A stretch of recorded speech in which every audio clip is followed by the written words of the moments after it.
My name is David Poulad. I am a neurosurgeon. I'm a partner at IGEA Brain and Spine. So the difference between minimally invasive spine surgery and traditional open surgery is that there's less muscle damage involved with the surgical dissection. There's often smaller incisions, there's also shorter surgical time. The final result of the surgery is identical, but the patients will have much less pain after surgery, and this will allow them to get back to work or play much sooner. Almost everyone can be a candidate for minimally invasive spine surgery.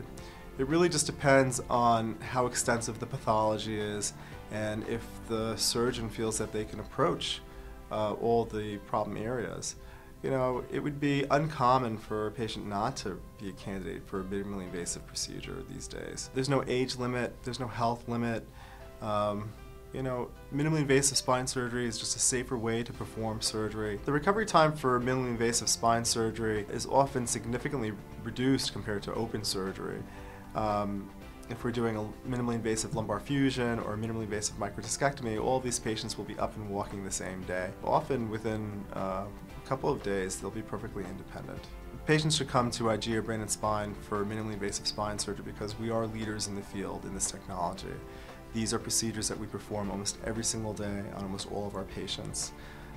We're well skilled in these procedures. We've been trained in them probably longer than any of the other physicians in our area. This is a practice that I think leads other spine or neurosurgical practices in minimally invasive technology.